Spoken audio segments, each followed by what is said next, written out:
You're watching Camnet TV, not just another channel. Welcome to Camnet TV main news with Banda Tandiwe. The headlines. Proposed Diaspora Vote illegal charges GS initiative. Opposition PEP backs ECZ over new compulsory voting registration. Emerin Kavanchi appears before court for continued trial. In international news, Amnesty seeks probe into naked woman shot 36 times in Mozambique. And in our sports news, Zambia's scheduled friendly matches against South Africa and Kenya still in the pipeline. Kashala. Do join me with the details after this break. Msika is here. We have you all covered with just 150 kwacha. You can advertise every day from 17 hours to 18 hours. For a 30-second ad, get the benefit of selling your products and services on Msika. For more details, call our marketing department on +260 953 995099 +260 962 444 726 or +260 971 177 467. Email us on info@camnettvafrica.com. Terms and conditions apply. Are you a filmmaker? Well, you are exactly what we are looking for. Camnet TV is calling on local filmmakers. For more details, You can visit our headquarters in Ibex Hill next to Hilltop Hospital. contact us on 0962 444 726. Camnet TV. not just another channel.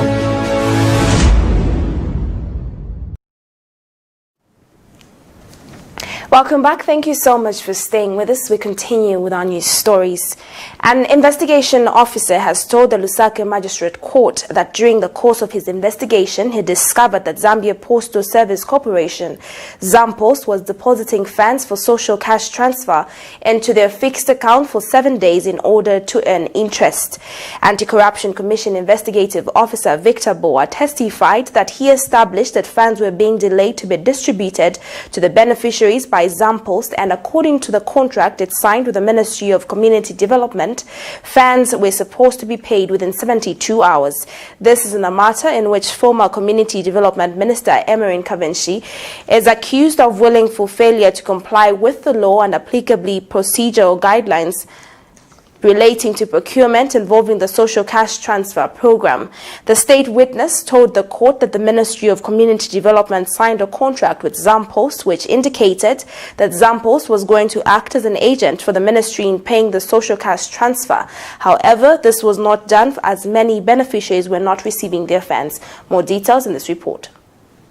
Former Community Development Minister Emerin Kavanchi made a court appearance before the Lusaka Magistrate Court in a corruption case.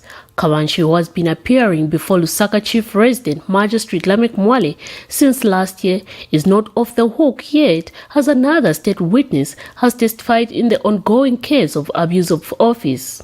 Kavanchi is being accused of willful failure to comply with the law and applicable procedure or guidelines relating to procurement involving the social cash transfer program.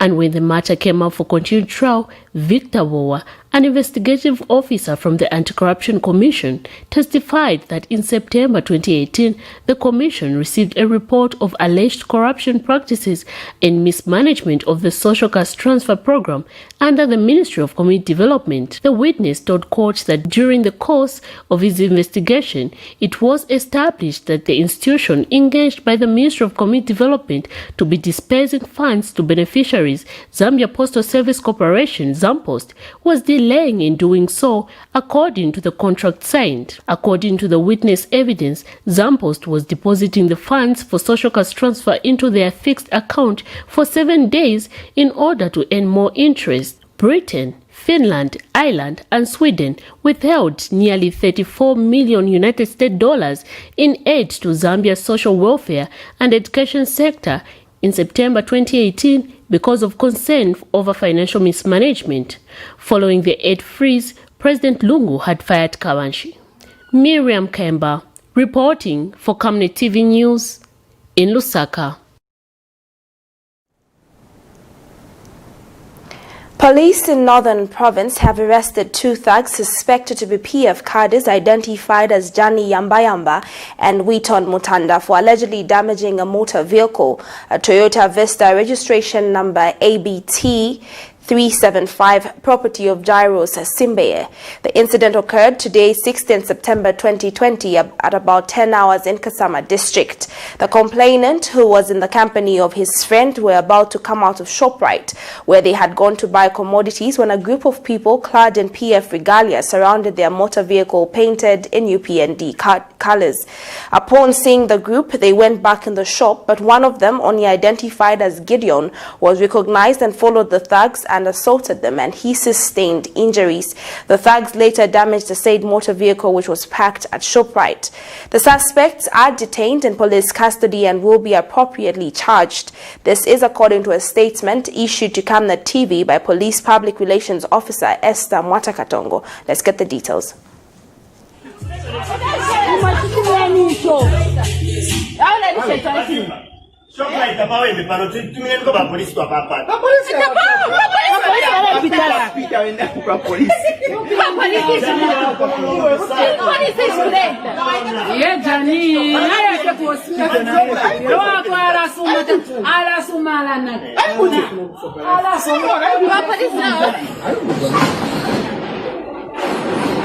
Era Jenny vai Luisa Jenny. Vai chamar mulher por aí da motoca chibutuka ku. Era ida motoka ngate kubutuka ida ngana bepa yani. Ngana bepa yani. Ngate kubutuka fe. Machita buno babutuka. Polisi na iminina. Police na iminina. Kasama police na iminina. They are doing that. Police are hapa. Police kwa sema police.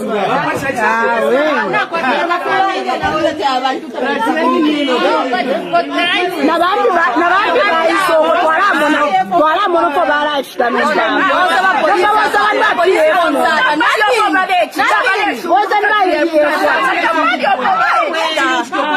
Bapitirira abo bayabo. Bajere kenenye. Ngabatoza kamata machibaisa mona shani. Bamalanga ko barechita pa police opobali. Ba police opwali barechitefi. Kwete pesa tuletamba ko tulechika ngabanga police boche soja uya pantu. Abo bayo ba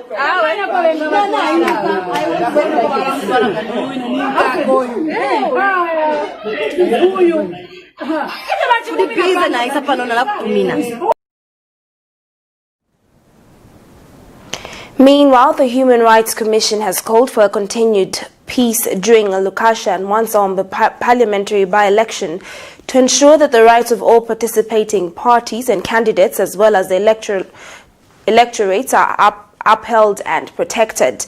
In a statement issued to Camnet TV, HRC spokesperson Mwelu Amulia says the commission has been on the ground monitoring the ongoing by-election campaigns and that peace has generally prevailed in the campaign period. Mr. Amulia says, however, that the Commission has observed some isolated cases of violent use of insulting language and hate speech bordering on discrimination based on one's tribe or place of origin during the campaign period. He says the Commission strongly condemns such acts of disrespect for others' human rights and reputation and calls upon stakeholders to take practical steps towards stemming the escalation during the countdown to the 2021 presidential and general elections. Let's get the details in this report. The Human Rights Commission is calling upon all registered voters in Mansabongwe and the Lukasha parliamentary constituencies to turn up in large numbers and vote for candidates of their own choice. Voting is a fundamental human right and it must be exercised. As a commission, we have been monitoring the election campaigns. Our overall assessment is that the campaigns have been largely peaceful. Particularly in Mansabongwe, we have not recorded so far any instance of violence, save for Lukasha, where there are isolated cases of violence, and we call upon the police to effectively deal with such cases so that there will be a lesson going forward, because if such acts go unpunished, they may escalate as the country goes goes towards 2021 presidential and general election. We are also concerned at the use of unpalatable, insulting, hate speech during election campaign, and we hope that after these by-elections, stakeholders, particularly political parties with other stakeholders, will sit down and review what went wrong and what went well, so that we can learn lessons as the country prepares for the 2021 general elections. The Party Youths for Economic Progress PEP President Sean Tembo says there is nothing worth with the Electoral Commission's stance to institute new voter registration exercise for all. Addressing the media on Wednesday, Mr. Tembo notes that the current voter register that the country is using dates as far back as 2011, which he says is outdated. He says his party is in full support of the ECZ call to have a fresh register for the 2021 general elections. Mr. Tembo, however, notes that the allocated 1 month period with a target of registering 9 million voters will be a challenge if government does not put in place proper measures that will allow people to quickly register. He explains that the voter registration exercise is a short process that anyone can manage once the process is well calculated. The Electoral Commission of Zambia ECZ has proposed that all eligible voters, both registered and unregistered, need to start the process afresh in order for the Commission to clean the register. This is expected to be done in a period of 30 days in which 9 million voters are targeted. What is wrong is that it is progressive to start a fresh voters roll as opposed to building on a 2011 voters roll. Because when you build on an old voters roll, there are a lot of people on that roll that have died, isn't it? The last 10 years. There are a lot of people that have died. And when you have dead people on the voters roll, the risk of manipulation of the ballot is high, isn't it? Yes. So for those who object to the starting of a new voters roll, we always struggle to appreciate their reasoning. Why would they want to build on a 2011 voters roll? For all intents and purposes. Maybe you, the media, should ask the people that object to a new voters roll. Ask them what their rationale is, so that maybe when you broadcast or write about it, we can read about it in the papers or listen to it, and maybe we can begin to appreciate. But that is our position. We respect the views of other political parties, but that is our position on the voters roll. Some residents of Kimasala in Survenda district who were issued with NRSCs with wrong codes and despite complaining over the same earlier are still stuck with the same NRSCs. One of the affected, Boniface Ketulo, is concerned about the anomalies, thereby calling on the authority to help in rectifying the situation before voting next year. Ketulo is one of the people that were issued with a national registration card in the ongoing mobile national registration card exercise. Meanwhile, a senior citizen of the same area, Mr. Africa Katongo, felt that the people who were engaged in the mobile NRC issuance had little expertise, hence making such mistakes. Let's get the details. The issuance of the mobile national registration cards in the targeted provinces of Phase 1, among them Luapula, Northern, Eastern, Copperbelt and Northwestern provinces, is progressing well but with unavoidable shortcomings. The process that has been done in a phased approach of 240 days period, with the first phase coming to an end soon. The exercise is aimed at preparing people for the 2021 general elections so that no one is left behind. While people are geared getting their national registration cards, some of them have come with avoidable mistakes such as wrong name, wrong codes, among other issues. Those affected have expressed worry for fear that it may affect their chances of casting their vote next year. In Solwezi district, some residents who have been issued with 40 NRCs are calling on government through the Ministry of Home Affairs to come and help them correct the documents. Therefore, legend wa iwami wafimia 29 wambigire 24. Kai so nanguningwa tareji 29. So tumofena ko ibati shikwe tereji shakopo. Ha kuno kuchima sara wengifi. Konjikara kuri bane babesu na hene kuno mo na hene pamofi. Vota Ushakuti wavota na kuvota. Kali kuti wakwika teni wrong regi. I think they should just reorganize the whole, which appears the people involved, they don't know anything. In commenting on the same matter, Opposition Patriots for Economic Progress Party President Sean Tembo says the issuance of national registration cards that are faulty is an indication that the facilitators did not get adequate training, a situation he says needs to be corrected as soon as possible. An NRC is your official document, and so if it is issued to you, it is paramount, it is critical that it should contain the right information. There's no question about that. When such incidents happen, I think the National Registration Office must have a proper system in place of ensuring that such errors are actually rectified on time. And I must mention that the typists that usually work at the registration office usually tend to make those mistakes quite often. I've got a number of colleagues, even my own nephews and nieces, who have obtained NRCs at the office here at Kamara, and they would misspell their names. So I think it has to do with the level of training that the people issuing NRCs go through. They need to ensure that people are given an ample opportunity to check the details on the card that have been typed on the card before they can finalize the card and issue it out. The Ministry of Home Affairs could, however, not be reached as the people contacted to give a comment had their phones unanswered. However, the second phase of the mobile national registration cards is expected to commence on the 20th of September 2020. Sharon Kalimbula, Camnet News, Lusaka.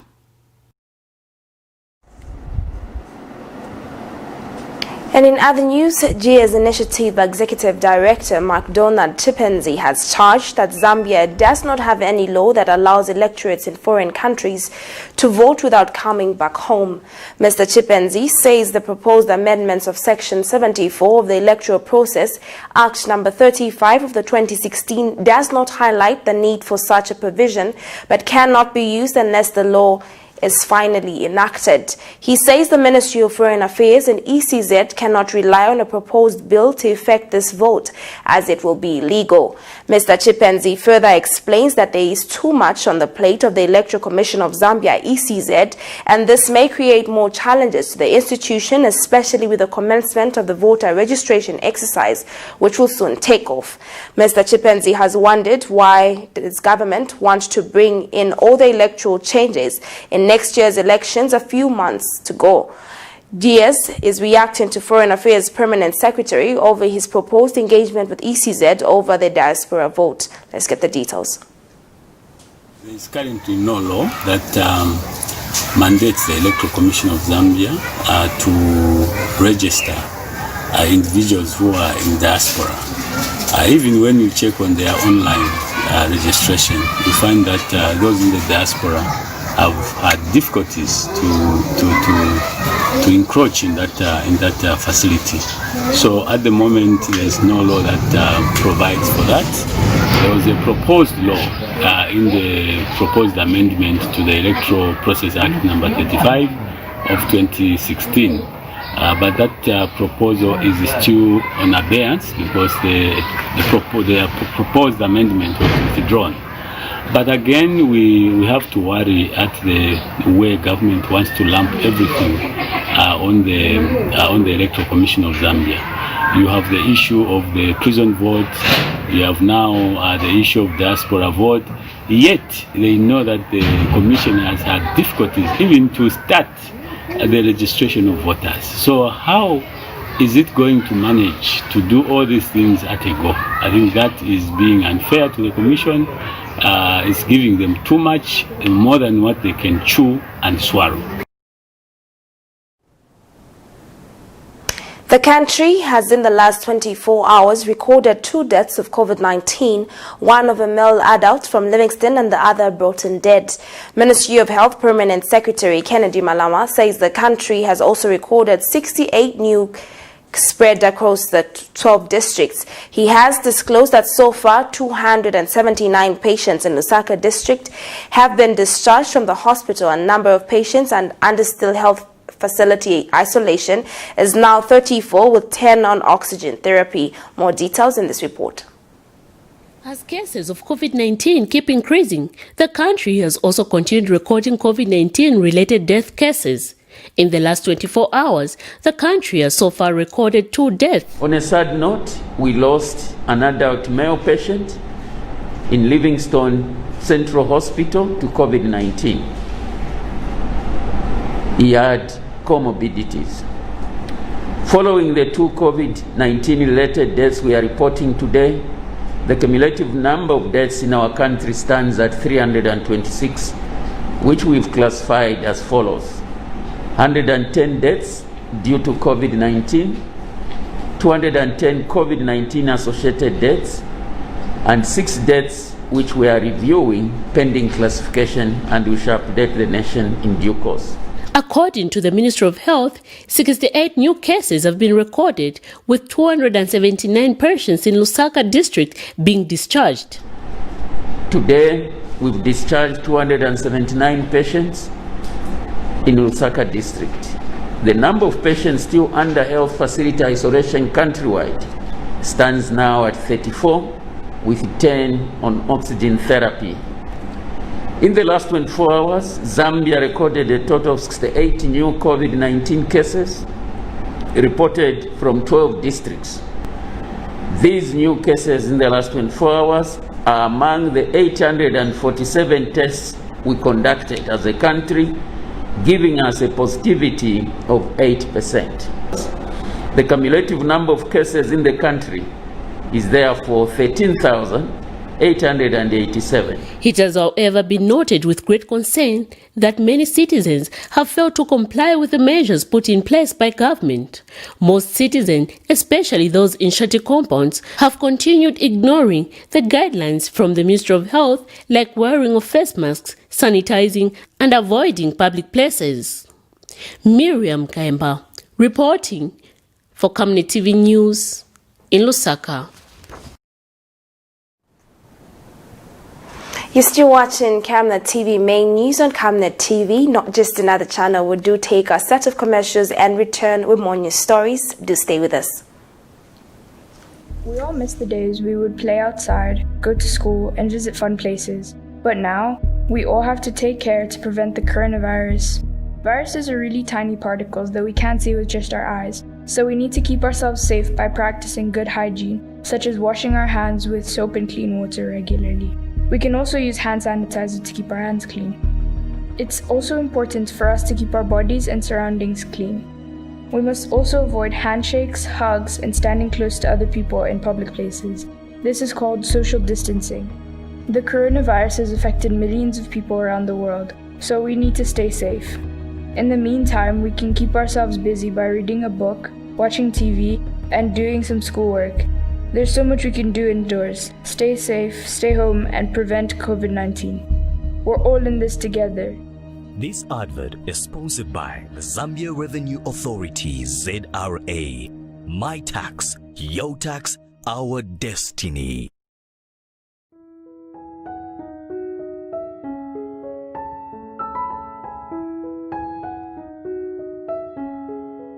I have used Oracle Pure Glycerin for 2 years now. It has really worked for me. It has cleared all the black spots on my face. It has restored my skin beauty. It also smoothens the skin. Try Oracle Pure Glycerin for perfect skin. If it's not Oracle Glycerin, then it's not pure glycerin. Stay home, stay safe. Times have changed. With the advent of the coronavirus, Lusaka Water Supply and Sanitation Company would like to advise its esteemed customers to avoid visiting crowded places. You don't have to move to pay your water bill. You can do it in the convenience of your home. You can pay your water bills through Zanaco Zapit, Stanbic Bank, Standard Chartered Bank, and FNB. You can also use Airtel, MTN, and Zamtel Kwacha mobile money transfer services.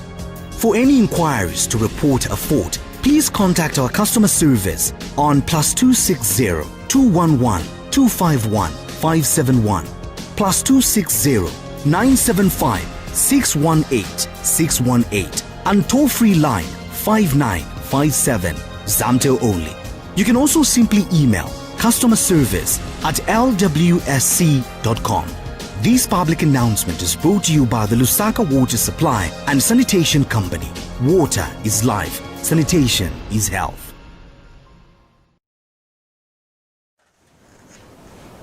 Welcome back. Thank you so much for staying with us. We continue with our news stories. The Cleaning Association of Zambia has expressed happiness at Cabinet's approval of the new mining sector statutory instrument, which the organization says it will enhance the presence of the organization in mining companies. The SI will compel all mining investors to give certain businesses to Zambian contractors and suppliers. Association President Lawrence Makumbi is, however, concerned about the implementation of the statutory instrument, adding that many have been drafted with being actualized. Mr. Makumbi has since called on the minister responsible for justice to ensure the beneficiaries get the best out of the statutory instrument. Let's take the details. The Cleaning Association of Zambia wishes to thank Cabinet for approving the statutory instrument that will compel all mining investors to give certain businesses to Zambian contractors and suppliers. We congratulate Honorable Musukwa for this great achievement. However, we wish to call upon the Minister of Justice to ensure we get the best out of this statutory instrument, because many times we are given SIs that are unimplementable. The way the SIs are drafted by the Ministry of Justice are such that they have lacuna and are usually vague on who the targeted beneficiaries are. We have the SI 22 of 2019, the Cleaning Sector Reservation Scheme, given in good faith by government. However, its implementation has landed myself and the Cleaning Association into 5 long and expensive court cases. We want this mining sector statutory instrument to be very clear, free of semantics and jargons, stating clearly that the government wants to give these businesses to black Zambians. The SI must be so clear that we don't need a lawyer to interpret it. Government must not be shy to say it supports its own people. Let's emulate the South African system where they say black empowerment. So Honorable Rubinda has to make sure that this statutory instrument is done right for Zambians in the cleaning sector and other businesses to tap into the 3 million which is being externalized each month by the foreign cleaning companies. We are able to do these jobs, hence we need that deliberate support. Poultry Association of Zambia President Dominic Chanda says the poultry sector, like any other sector, has also been negatively and positively affected by the current devaluation of kwacha. Mr. Chanda says the falling of the local currency against major convertibles has resulted in increased feed prices, which he says is likely to increase the price of chicken and other birds. Meanwhile, Mr. Chanda has disclosed neighboring countries like the DRC have ready market for chicken, fish and eggs, which Zambia should take advice. Details in this report. Specifically on the imported products. If you look at the poultry value chain, starting from the hatcheries import what are called the parent stocks and the grandparent stocks. This comes from Europe, comes from the Americans, and the landing cost has actually just doubled, almost doubled, because if you look at the price of kwacha in January and the price of kwacha now, specifically if you do the calculations, you see that kwacha has lost close to about almost 30% of its value.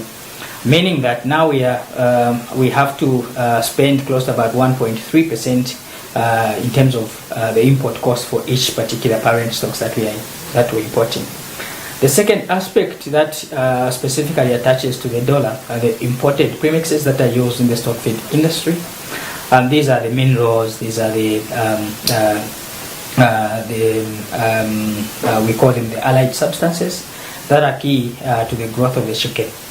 So when you import these products, it's the same thing. It's a 1.3% value in terms of the dollar that has actually been added on to, specifically from January up to date.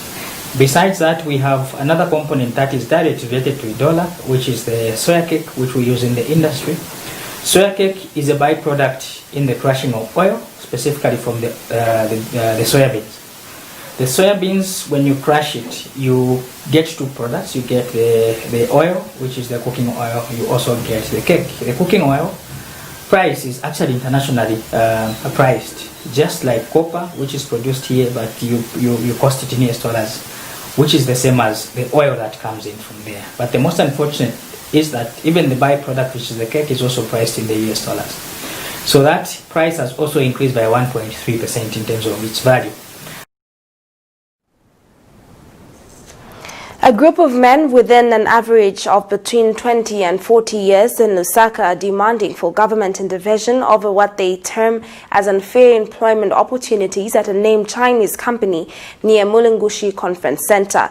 The men are said to have been waiting for these job opportunities for over 6 months now. The frustrated group is now claiming that corruption is being used in order for one to be given a job. Details in this report. It's been nearly a year now that these youths have been parading outside the Mulungushi Conference Center seeking for answers to their promised job by government. The youths who have been parading from 06 hours to 18 hours on a daily basis, hoping that government will fulfill its promise, are now requesting government to address them as the situation has gone beyond.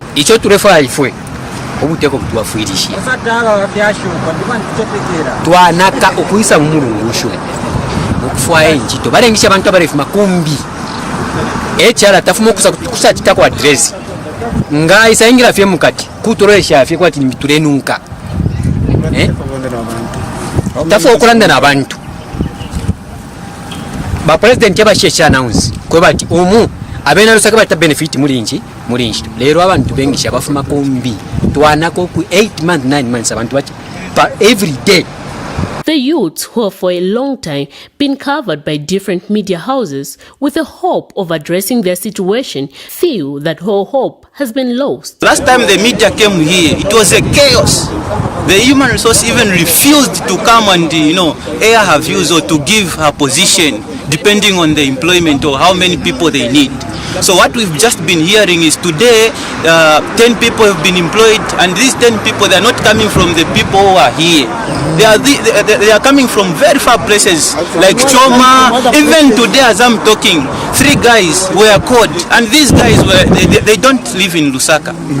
And the only one was found that the only one has been employed, but these 2 they were absent. But at least the human resource would have considered to employ or just to pick from this group. But she can't do that because there is something going on, and we are suspecting that there is so much corruption going on. Rumor has it that you pay 500 kwacha for you to be employed in. So where are we going as youths?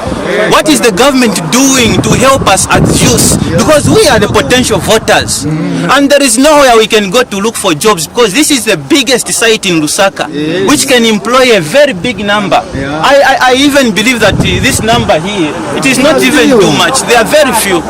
But what is happening? And we are going towards the election. This is what the government is doing. I'm very much embarrassed. They have accused the human resource at China Aid International Conference Center project in Zambia of only employing our relatives, and alleged that those who have been given the job are required to pay 500 kwacha. If you can put as I am, didn't operate via machines one time. But to find that instead of but can I say man cheat 12. When I say my Chinese food, I mean about mambo stand. Manje invest food and of living in job work. Nanga if manje if was one cheat to jama zamja ni mambo seven chani. Meanwhile, effort to get the human resource and government proved futile as all calls went unanswered. Miriam Kemba reporting for Camnet TV News in Lusaka. Chief Zengalume of the Chewa-speaking people of Chadiza district has commended President Edgar Lungu for directing the contractor working on the Chipata-Chadiza Road to do a weather gravel road. In an interview, the traditional leader says the road connecting Chipata and Katete district will be upgraded to bituminous standard in 2021. Chief Zengalume says the head of state has heard the cries of the people wanting a road. He says government has also put on budget roads from within Chadiza district so that they may be worked on next. The works on the Chipata-Chadiza Road by the contractor China State Engineering will be done at a total cost of 281 million kwacha. Meanwhile, Chief Zengalume has commended government for delivering farming inputs under the Farmer Input Support Program, FISP, on time. Zanis has details. We are very happy that our Excellency, the President Edgar Lungu, has directed the contractor to give us the all-weather gravel road. Then next year, the road will be upgraded to bituminous standard, which is a very good move. We want really to appreciate and thank the President for what he has said. And it's not just the Chadiza Chipata which has been put on budget for 2021 next year. There's also these small roads which connect maybe from Chadiza to my palace, from my palace to Chief Mwangala's palace. All those that are being worked on. The contractor has already signed the contracts. There's also a road going from Taferanson Turnoff to Chanida border.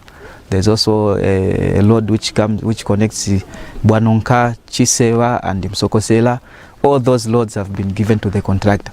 We just want to thank the President for hearing our cries from Chadiza. We do take our last set of commercials and return with more news stories. Do stay with us.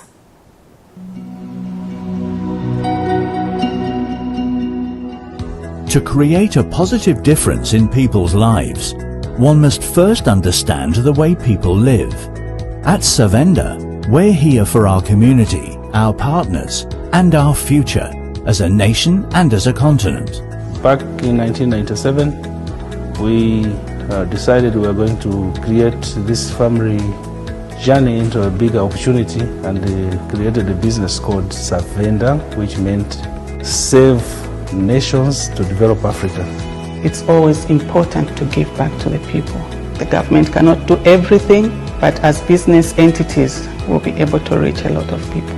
From our humble beginnings in the telecoms and mining sectors to our work in energy and development projects, we know how important it is to be true to our roots. Our services have to be diversified so that we don't depend on one income stream. Back in the village, I was growing up hunting and doing everything that a village boy would like to do. When you're hunting, you don't depend on one trap, for example. You have to have many traps. So those survival skills brought into the business created opportunities that we learned from a young age that you can't survive with just one product. Survenda Group involves Survenda Management, which is a consulting, Survenda Express, which is a corporate branding company, Survenda Electric, which is a manufacturer of energy-saving bulbs, Survenda General Insurance, which is a general insurance company, Survenda Fresh Produce, Cyber Africa, which is a center for just dealing with cyber security. Now, Survenda is combining local knowledge with international expertise. It's time to be a part of Zambia's rising success and Africa's exciting future.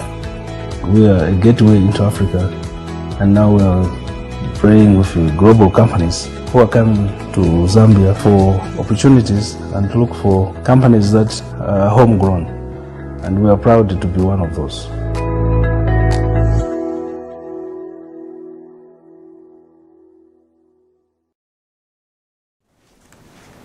Welcome back. Thank you so much for staying with us. We continue with our international news.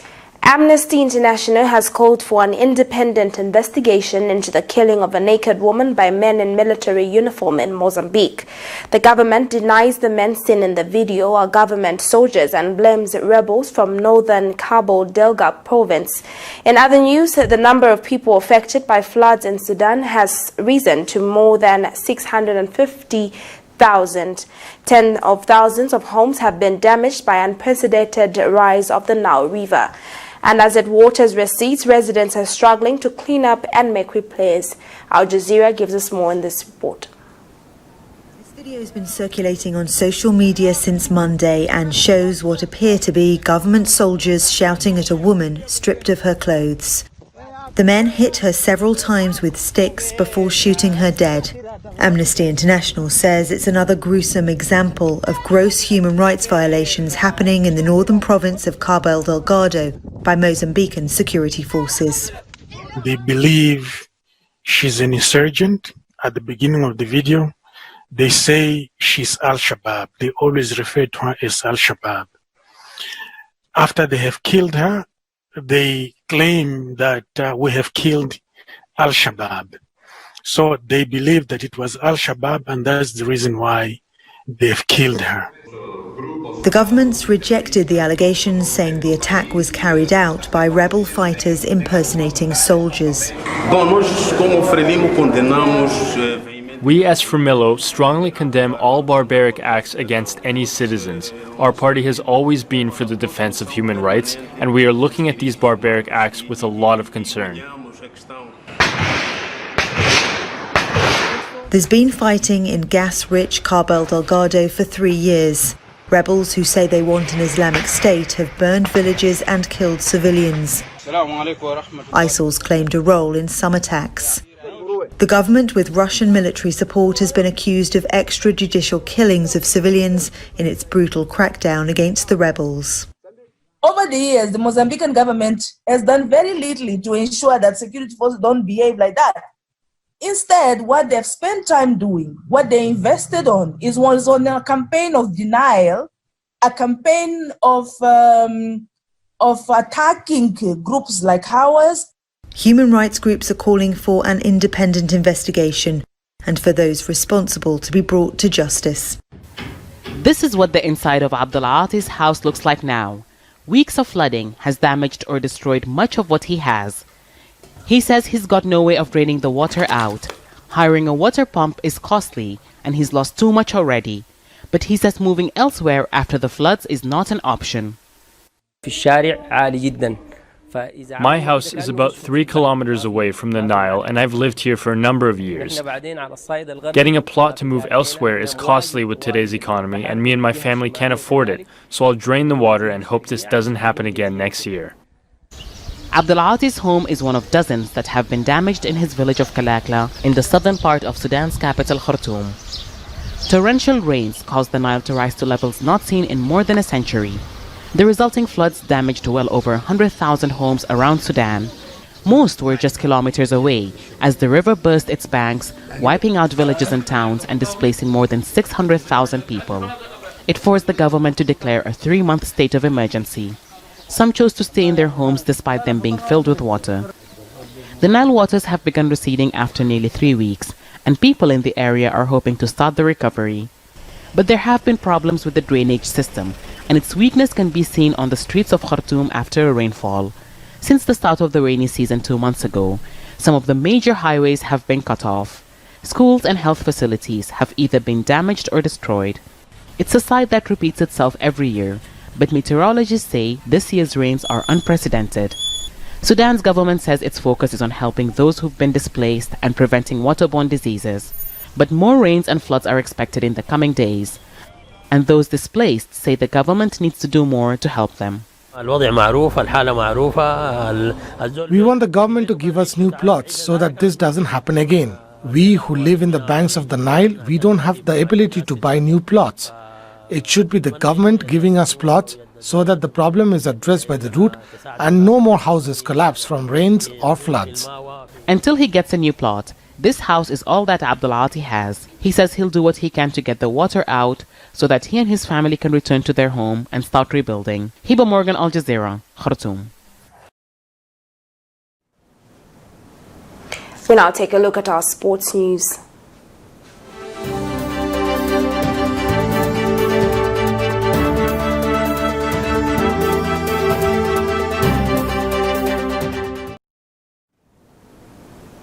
In our sports news, Football Association of Zambia FAS General Secretary Adrian Kashala has disclosed that Zambia will play 2 friendlies against South Africa and Kenya, with a 3rd friendly at home still in the pipeline. Speaking at a press briefing, Kashala says Zambia is looking at possibilities of playing a friendly at home on the 8th before going to South Africa. Zambia will play South Africa on the 11th at the F&B Stadium, then Kenya 2 days later in Nairobi. Kashala also told the media that the Zambia under-15 will leave the country on Saturday for Croatia, where they will play a friendly in Egypt against Zamalek under-17 reroute to Croatia. The briefing was tended by Zambian national team coach Milutin Micho Sredojevic. Football is back, and a couple of days ago, CAF did mention the dates of the CHAN, and in doing so, as Zambia, we have to start preparing. So, how do we then proceed? We sat down with the technical bench. We obviously need to start running around and look for friendlies that will strengthen our both our CHAN and the senior national team that will take part in the AFCON qualifiers. So we know that in November we should be getting back to revive our hopes to qualify to the AFCON qualifiers 2021. 2022 now, yes, we push to 2022. But China is coming January 2021. So what did we do as fast? We spoke to our colleagues around Africa to give us a couple of friendlies, and among those countries is South Africa. We have scheduled a friendly game against that country on the 11th of October, after which we'll proceed to go to Kenya and play that country again in another friendly match. Of course, I will not talk about technical issues. I'm happy on my immediate right is the coach who will give you the details of those friendlies that we're going to have. But mine is to bear to give you the dates and how we are going to proceed. Of course, before we play those 2 games, we are still looking at possibilities of getting another friendly game at home. That sports news story brings us to the end of the news, but before we go, a recap of the headlines. Proposed Diaspora Vote legal charges year's initiative. Opposition PEP backs ECZ over new compulsory voter registration. Emerin Kavanchi appears before court for continued trial. In international news, Amnesty seeks probe into naked woman shot 36 times in Mozambique. In sports news, Zambia's scheduled friendly matches against South Africa and Kenya still in the pipeline, Kashala. We now look at the Camnet World Verse of the Day, which is coming from the book of Isaiah chapter 1 verse 18, and it reads, "Come now, let us settle the matter, says the Lord. Though your sins are like scarlet, they shall be as white as snow. Though they are red as crimson, they shall be like wool." Thank you so much for joining me on the Camnet TV main news. My name is Banda Tandiwe. Pleasant viewing.